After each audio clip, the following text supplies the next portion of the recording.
The Carhart house perched in all its lovely splendor on the edge of the man-made canyon. Two lanky boys on ladders scraped paint off the front of it. They stopped working to watch me approach the porch, their up-to-no-good grins wide. Had they heard the rumor about me? I couldn't be that notorious, could I? "Hey, aren't you Spooky Parker, the ghost realtor?" the ganglier of the two asked from the top of his ladder. The others snickered and stared. I guess they'd heard. I shoved them both off their ladders. In my diabolical dreams. In reality, I ignored them and knocked on the front door. Millie answered before I finished with my fourth rap. Her frizzy hair framed her owl eyes, her black cardigan matching her wool skirt. Seriously, did this woman have any warm blood flowing through her veins? It hovered near 90 degrees today with blue skies and sunshine all around. The top of my head had been baked twice already. "Hi, Millie. I'm here to—" "Hurry, before the flies get in." She grabbed my arm and yanked me over the threshold into the 10 degrees cooler house. I was unaware that we had such a big fly problem in the hills. She slammed the door behind me, throwing all 3 deadbolts. Wanda waited just inside the kitchen archway, her red gingham replaced with cornflower blue today. She shrank into the shadows when I smiled at her. All seemed par for the course here in Murderville, USA. "Do you have the listing agreement?" Millie asked, ushering me into the sitting room. The thick velvet curtains were drawn, turning afternoon into early evening. "It's in my bag." I took a seat on the soft leather sofa.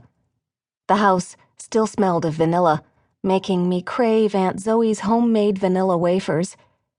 Spirited Mexican music trickled down the stairwell.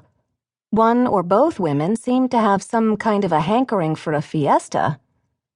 As I pulled the listing agreement and pen from my tote, I glanced over at the sideboard, looking for the picture of the happy couple, and did a double take. The picture frame remained, but half of the picture was missing, the Carhart oaf half. The raven-haired beauty still sat in the frame.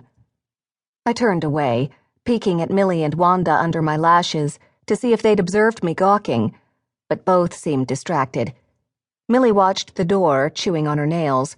Wanda stared at something over in the corner, just as she had the last time I'd visited.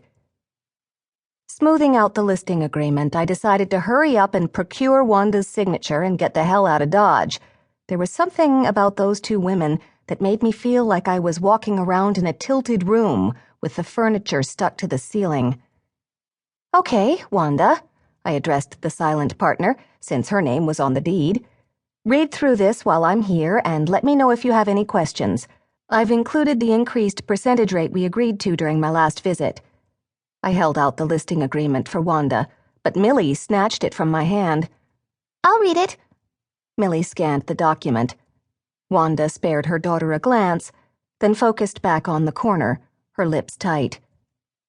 There was no easy way to do it, but I had to ask.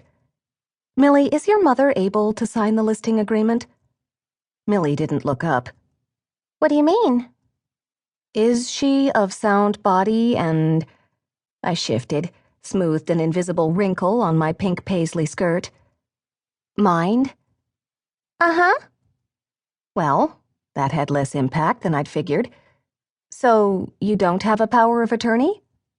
Her owl glasses remained glued to the listing agreement. "She wouldn't sign one." Wanda wasn't quite as gone as she appeared. Interesting. Could have fooled me. "This seems right to me." Millie placed the listing agreement on Wanda's lap. "Sign it, Mother." The front doorknob rattled, then the deadbolts clicked, one by one. "Lila," Millie whispered, and jumped to her feet as the door swung wide. Catcalls and whistles followed a dark-haired beauty in through the front door, the same beauty whose picture sat solo on the sideboard. Smiling like the happiest girl in the whole USA, Junior Carhart's fiancée shut the door and leaned against it. Her smile clouded over and her eyes narrowed when she noticed me. "Who are you?"